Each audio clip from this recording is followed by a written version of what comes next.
శ్రీశైల భ్రమరాంబ మల్లికార్జున స్వామివార్ల బ్రహ్మోత్సవాలు ఘనంగా ప్రారంభమయ్యాయి. మనతో మాట్లాడడానికి ఆలయ ఈవో శ్రీనివాసరావు సార్ ఉన్నారు. సార్ చెప్పండి, ఈరోజు బ్రహ్మోత్సవాలు ఎలా జరుగుతున్నాయి, ఆలయ ఏర్పాట్లు ఎలా చేశారు సార్? ఓం నమ శివాయ, శ్రీమాత్రే నమః.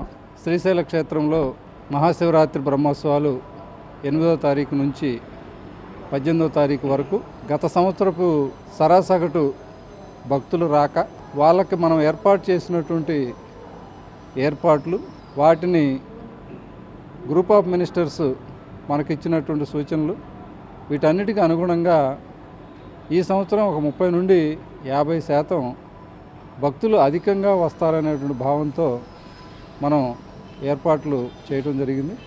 మీరు గత సంవత్సరంలో ఉన్నటువంటి వీడియోలు చూసినట్లయితే ఈ సంవత్సరం మేము చేసినటువంటి ఏర్పాట్లు, అదేవిధంగా ఈవెన్ షామియానా లాంటి వాటిల్లో కూడా జర్మన్ హ్యాంగర్స్ని వేసి ఎక్కువసేపు ఏదన్నా అదనపు హోల్డింగ్గా ఉండటానికి, భక్తులకు అసౌకర్యం కలగకుండా, ఖర్చుకు వెనకాడకుండా ఏర్పాట్లు చేశాం. అయితే నిన్న జరిగినటువంటి ఒక చిన్న సంఘటన మాకు ఇంకా చిన్నపాటి గుణపాఠం కూడా అనుకుంటాము మేము. ఎందువల్లంటే మనకు ప్రతి సంవత్సరం వచ్చేటువంటి ఈ శివస్వాములు ఎవరైతే ఉంటారో వారు సరాసగటున 6,000 నుంచి 8,000 మంది గత సంవత్సరం చూస్తే, హయ్యెస్ట్ 21వ తారీఖు అంటే గత సంవత్సరం ఫిబ్రవరి 26వ తారీఖున మహాశివరాత్రి వచ్చింది. దానికి ముందుగా 21వ తారీఖు 13,600 వరకు మనకు ఒక రోజులో హయ్యెస్ట్ శివభక్తులు వచ్చినటువంటి ఇది మనకు నమోదైంది. అలాంటిది మొన్న ఏదైతే మనకు కైలాస ద్వారం నుంచి ఈ భక్తులు నడకదారి వచ్చేటువంటి భక్తులు, అదేవిధంగా తెలంగాణ నుంచి మనకు నాగర్ కర్నూలు, షాద్నగర్ ఈ ఏరియాస్లో ఎక్కువ మంది ఈ శివస్వాములు ఈ మాలధారంతో వస్తారు. వారందరూ కూడా గ్రామీణ ప్రాంతాల నుంచి వచ్చేటువంటి వారు, పని పాటలు చేసుకుని జీవనం సాగించేటువంటి వారు. అదేవిధంగా మనం చంద్రావతి కళ్యాణ మండపంలో ఇతర భక్తులకి అసౌకర్యంగా వాళ్ళకి ఉండకూడదు, వీళ్ళ వల్ల ఇతరులకి అసౌకర్యంగా ఉండకూడదు అనేటువంటి భావంతో అక్కడ మనం 3,000 మంది 4 కంపార్ట్మెంట్లో అక్కడ హోల్డ్ చేసుకొని వాళ్ళకి కావాల్సినటువంటి అన్నపానీయాలని మనం అక్కడే తయారు చేసి వారికి ఇవ్వటం అనేది మనం గత కొన్ని సంవత్సరాల నుంచి వస్తున్నటువంటి ఆనవాయితీ. అదే సందర్భంలో మనం జనరల్ భక్తులు ఏదైతే కంపార్ట్మెంట్లో ఎక్కువసేపు హోల్డ్ కాకుండా వీళ్ళకేమో అలంకార దర్శనం, శివస్వాములకి వారు సంవత్సరానికి ఒక్కసారి మాత్రమే ఈ యొక్క మాలధారణ చేయటం ద్వారా స్వామి అమ్మవార్ల కరుణా కటాక్షం కోసం వారు ఏదైతే దీక్షతో 41 రోజులు కావచ్చు, లేదా అర్ధమండలం 20 రోజులు కావచ్చు, ఆ శివమాల వేసేటువంటి ఆ పుణ్యఫలం వాళ్ళకి లభించేటువంటి అంత మహత్తర కార్యంలో వాళ్ళు పాల్గొన్నప్పుడు వారు స్పర్శ అడగటం, దాన్ని మన దేవస్థానం అంగీకరించడం అనేది ఆనవాయితీగా వస్తుంది. అంటే మనం చూస్తూ ఉన్నాము, ప్రతిసారి మీరు మాట్లాడుతూ సామాన్య భక్తులకే పెద్దపీట వేస్తున్నామని చెప్తూ ఉన్నారు. అంటే నిన్న జరిగిన ఇష్యూని ఎలా చూడాలి? బ్రేక్ దర్శనాలకు ఎక్కువ ప్రాధాన్యత ఇవ్వడం వల్లే శివస్వాముల ఘటనలో ఉద్రిక్త వాతావరణం చోటు చేసుకుంది. పోలీసులు కూడా ఎంటర్ అయ్యి ఏదైతే జరిగినటువంటి ఇష్యూలో లాఠీచార్జ్ చేసినటువంటి పరిస్థితి, అసలు ఏం జరిగింది, ఎక్కడ ప్రారంభమైందంటారు? నిన్న మీరు ఒకసారి నేను లిస్టు కూడా ఇస్తాను. నిన్న అసలు ఏ విఐపి కూడా నా దగ్గరికి రాలేదు. వాస్తవంగా అది యాదృచ్ఛికమో లేకపోతే ఏమో తెలియదు, కానీ ఏ విఐపి కూడా నాకు రిఫరల్లో లేరు. సహజంగా వచ్చేటువంటి వారు ఎవరైతే ఉన్నారో వారికి కూడా మనం 500 రూపాయలు టికెట్ జారీ చేయడం ద్వారా మనం అలంకార దర్శనంలో ఆ కంపార్ట్మెంట్లో పంపించడం తప్పితే ప్రోటోకాల్ ద్వారా మేము మెయిన్ గేట్ నుంచి కూడా ఎవరితో తీసుకోలేదు. నేను ఉదయం 4:15 నుంచి కంటిన్యూస్గా నేను మానిటర్ దగ్గరే ఉండి కమాండ్ కంట్రోల్ రూమ్లో చూస్తూ ఉన్నాను. 9:30 గంటలకు ఒక్కసారిగా ఈ శివస్వాములు చంద్రావతి కళ్యాణ మండపంలో వాళ్ళను ఎక్కువసేపు హోల్డ్ చేసామనే భావంతో అక్కడ ఉన్నటువంటి కిటికీని బ్రేక్ చేస్తూ అక్కడ ఇనప కంచెను ఏర్పాటు చేసి అక్కడ నుంచి మనం 3 అంచెలుగా, అంటే భక్తులు ఒకేసారి పరిగెత్తి ఏదన్నా దీంట్లో పడతారు, ముందు వాళ్ళని ఎట్టడం కానీ స్టాంపేడ్ కాకుండా ఉండడం కోసం అక్కడ ఒక కార్టన్ లాగా పెట్టాము. తర్వాత పుష్కరిణి దగ్గర ఒక చిన్న గేట్ పెట్టేసి అక్కడ నుంచి వచ్చేటువంటి భక్తులు కొంత ఇది ఇవ్వటం, అక్కడి నుంచి మరలా శ్రీకృష్ణదేవరాయ గోపురం వరకు ఏదైతే ఆ ప్రాకారం కోటగోడ అంటామో అక్కడ వాళ్ళని నడుపుతూ వీళ్ళని కుడివైపు నుంచి శ్రీకృష్ణదేవరాయ గోపురం నుంచి వాళ్ళని కంటిన్యూస్గా ఎంతైతే టైం స్లాట్ ఇస్తామొచ్చి భక్తులు ఎక్కువ మంది ఉండేటువంటి సందర్భంలో 2 గంటలు వాళ్ళకి ఇవ్వటం ద్వారా గంటంబావు జనరల్ వాళ్ళకి ఇచ్చినట్లయితే ఇద్దరిని సర్దుబాటు చేయాల్సిన బాధ్యత ఉంది. ఎందుకంటే వీరిదేమో స్పర్శ, వారిదేమో అలంకారం. అదే అలంకార దర్శనం కనుక అయినట్లయితే ఎవరినైనా 4 లైన్ల ద్వారా నడిపించడంలో 6,000 నుంచి 7,000 మందిని 1 గంటలో మనం సర్దుబాటు చేసి కంటిన్యూస్గా స్వామి అమ్మవార్ల దర్శనం చేయడానికి మనకున్నటువంటి ప్రస్తుతం ఉన్న ఆ యొక్క యంత్రాంగానికి సంబంధించినటువంటి మౌలిక సదుపాయాలు. మనం చూసాము, అంటే ఆలయ సమీపంలో అక్కడక్కడ చిన్నపాటి ఇష్యూస్ వచ్చేది. అయితే శ్రీకృష్ణదేవరాయలు గడస్తంభం ముందే ఆలయ ఎంట్రెన్స్ భాగంలోనే పెద్ద ఎత్తున ఉద్రిక్త వాతావరణంతో పాటు అసలు అలాంటి ఇష్యూ మీ మీద కూడా భక్తులు కామెంట్ చేసినటువంటి పరిస్థితి. అక్కడ మీరంతా కూడా ఆలయ అధికారుల వైఫల్యం వల్లే ఇలాంటి ఇష్యూ జరిగిందని చెప్తూ ఉన్నారు. మీరేమంటారు? అంటే అధికారుల సమన్వయం ఉందంటారా? ఫారెస్ట్ అధికారుల వైఫల్యము, ఇటు ఇక్కడ ఉన్నటువంటి దేవస్థాన అధికారుల వైఫల్యం వల్లే ఇలాంటి ఇష్యూ తలెత్తిందని శివస్వాములు కావచ్చు లేదా భక్తులు చెప్పేటటువంటి పరిస్థితి.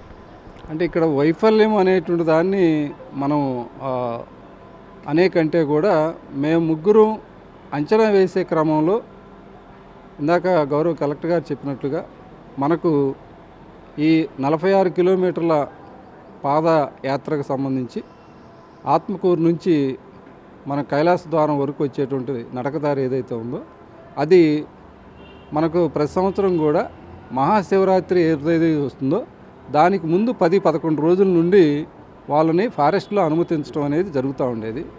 గత సంవత్సరం లెక్కలు కనుక చూసినట్లయితే మొదటి రోజు 1,674 మందే వచ్చారు నాకు. రెండో రోజు 3,500-4,000 ఉండేది. అట్లా రోజుకి పెరుగుతూ బాగా పీక్గా వచ్చినటువంటి దాంట్లో 23,000 పైచిలుకు మాత్రమే నాకు గత సంవత్సరం లెక్కలు చూసినట్టుగా ఉంది. కానీ ఈ సంవత్సరం గత 4 సంవత్సరాల్లో ఈ పులుల గణన సంబంధించినటువంటి దీంట్లో ఫారెస్ట్ వాళ్ళకి ఉన్నటువంటి నిబంధనల ప్రకారం ఆ యొక్క గణన పూర్తయ్యేంత వరకు వారు కొంత సమయం కోరుకొని మనకు అడిగినటువంటి రీతిలో మనం 1వ తారీఖు నుంచి అనుమతించవలసిందిగా అభ్యర్థించాం. లేదు కనీసం 4వ తారీఖు నుంచి ఇచ్చినట్లయితే ఒక 4 రోజులు అదనంగా మనకు కలిసి వస్తాననే భావంతో వారు అడిగాం. కానీ ఈ పై అధికారుల దీంతో మాట్లాడటం ఇలాంటి వాటిల్లో వారు 6వ తారీఖు సాయంత్రానికి మనకు అనుమతి వచ్చినట్లుగా మనకు సమాచారం ఇవ్వటం జరిగింది. అది భక్తులందరికీ తెలిసి వారు నడకదారిలో మొదలయ్యి మన దగ్గరికి వచ్చేటప్పటికి 7వ తారీఖు వచ్చేసింది. 7వ తారీఖు ఉదయం అయింది. 7వ తారీఖు నుంచి అప్పటికే మనం వేసినటువంటి షామ్యానాలు, తర్వాత ఏదైతే మెడికల్ క్యాంపు, మంచినీటి వసతి, శౌచాలయాలు వీటన్నిటిని ఏర్పాటు చేయడం, దాంతోపాటు ఎన్జిఓస్ తోటి మనం టైఅప్ చేసుకొని, అంటే వారు ఎవరైతే ముందుకు వస్తారో వాళ్ళకి కావాల్సిన మౌలిక సదుపాయాలు ఇచ్చి వాళ్ళకి కావాల్సినటువంటి అన్నపానీయాలు భక్తులకు ఎటువంటి అసౌకర్యం కాకుండా ఉండటానికి సంబంధించిన ఏర్పాట్లు మనం చేస్తూ ఉన్నాం. అలాంటి సందర్భంలో మొదట రోజుల్లోనే 30,000 మంది మనకు 8వ తారీఖు రావటం అయింది మొదటి రోజు. రెండో రోజు నిన్న లెక్కలు చూసినట్లయితే 47,000 మంది ఈ కాలినడకన రావటం అయింది. సో ఈ కాలినడకన వచ్చినటువంటి భక్తులు ఎవరైతే శివస్వాములు ఉంటారో వీరు, అదేవిధంగా తెలంగాణ ప్రాంతం నుంచి వారు కొంతమంది వాళ్ళు కూడా నడకదారిన ఫారెస్ట్తో సంబంధం లేకుండా వారి వసతి ప్రకారం రావటం అనేది, ఈ రెండింటిని కలుపుకొని నిన్న ఒకేసారి 25,000 మంది శివస్వాములు రావటం జరిగింది. మనకు అక్కడ ఈ చంద్రావతి కళ్యాణ మండపంలో 6,000 మందికి సుమారుగా మనం ఏర్పాట్లు చేయటం అనేది జరిగింది. అక్కడే అన్నపానీయాలు చేసి 6,000 అంటే వాళ్ళు కంప్లీట్ చేసుకుంటే నెక్స్ట్ వచ్చేవాళ్ళు ఆ లైన్లో ఉండటం, వాళ్ళకి ప్రశాంతంగా కాస్త అన్నపానీయాలు పెట్టి కొంతసేపు హోల్డ్ చేసినా కూడా వాళ్ళు ప్రశాంతంగా ఉండేవాళ్ళు. ఎందుకంటే అక్కడ ఆధ్యాత్మికంగా మనం ఒక ఎల్ఈడి పెడతాము, ఇవన్నీ చూసినప్పుడు వాళ్ళకి కొంచెం ఇది ఉంది. నిన్న కొంత అంటే దానికి ఇప్పటికిప్పుడైతే మేము ఇది లేదు, కానీ దాని వెనక కొంత చిన్న కొన్ని విషయాలకు సంబంధించినటువంటి దాన్ని కొంతమంది ప్రేరేపించినట్లుగా కొన్ని మాకు ఉన్నటువంటి అది ఉంది. అయితే వాటిని అన్నింటినీ కూడా విచారణ చేయాల్సిన అవసరం ఉంది. కాబట్టి ఇప్పుడు నేను ప్రత్యేకించి పలానా అని చెప్పేసి చెప్పలేను. కానీ పోలీసులకు ఏదైనా ఫిర్యాదు చేశారా, ఏదైనా కేసు నమోదు చేయడం కానీ అంటే ఐడెంటిఫై చేశారా? అది అన్నీ కూడా మేము ఈ ఫుటేజ్ ఒకటి చూసుకొని కలెక్టర్ గారు మేము అందరం కూడా ఒకసారి కూర్చున్నాక దాని వెనక ఏదైనా కొంతమంది వ్యక్తుల ప్రోద్బలం కానీ ప్రమేయం కానీ లేదా ఏదైనా దేవస్థానాన్ని మరి ప్రభుత్వానికి ఈ దురుద్దేశాన్ని ఆపాదించాలనేటువంటి ఏదైనా అలాంటిది ఏమైనా ఉందా అనే భావన కూడా దాన్ని విచారణ మాత్రం చేపట్టడానికి సంబంధించి చర్యలు తీసుకున్నాం. ఇక మా కాడికి వచ్చేటప్పటికి అక్కడ ఏదైతే వాళ్ళు ఒక్కసారిగా మేము ఏర్పాటు చేసినటువంటి ఆ ఇనప గేట్ ఉన్నాయో 3 చోట్ల వాళ్ళు విరగొట్టడం జరిగింది. ఆ విరగొట్టినాక ఒక్కసారిగా వాళ్ళు వచ్చినప్పుడు ఒకేసారి మనం ఆల్రెడీ ఎవరైతే జనరల్ భక్తులు ఉన్నారో వాళ్ళని ఎస్కేడి గేట్లో నుంచి లోపలికి తీసుకెళ్లే క్రమంలో మనకు 7-8 కంపార్ట్మెంట్లు ఒకేసారి వదులుతాం. వాళ్ళు ఒకేసారి వెళ్ళి ఎవరి దర్శనాన్ని కూడా కంప్లీట్ చేయడానికి ముందుకు పోనీయకుండా వాళ్ళు కాసేపు ఇది కావటం, అది ఒక గంటన్నర ఉండటం, మా సిబ్బంది ప్లస్ మా యొక్క సెక్యూరిటీ వాళ్ళను కూడా అంటే వాళ్ళ భక్తులు కాబట్టి శివభక్తులు కనుక వాళ్ళ మీద మేము కఠినంగా వ్యవహరించడం కానీ లేదా వాళ్ళ మీద భౌతికమైనటువంటి ఏ చిన్న చేసినా కూడా అది ఆందోళనకరమే కాకుండా దైవపరం కూడా కరెక్ట్ కాదు అనే భావంతో మేము సమయమును పాటించడం జరిగింది. అయితే ఇప్పటికే వాళ్ళు ఉన్నటువంటి దాన్ని సర్దుబాటు చేయడానికి మాకు 2 గంటలు పట్టింది. ఆ 2 గంటల్లో వాళ్ళు కొంత ఒత్తిడికి గురవటం, కోపతాపాల్లో ఉండటం కాబట్టి కొన్ని ఆరోపణలు చేయటం అనేది వినటం అనేది జరిగింది. అంటే ఈ ఇష్యూ తర్వాత బ్రహ్మోత్సవాలకు హాజరయ్యే భక్తులకు మీరు ఏం చెప్తారు? అంటే భక్తులంతా కూడా ఏమన్నా భయభ్రాంతులకు గురయ్యే ఛాన్స్ ఉంది, అలాంటి వారికి మీరేం చెప్తారు? శ్రీశైల క్షేత్రం శైవ క్షేత్రమే కాదు, ఇది ద్వాదశ జ్యోతిర్లింగం, అష్టాదశ శక్తిపీఠం.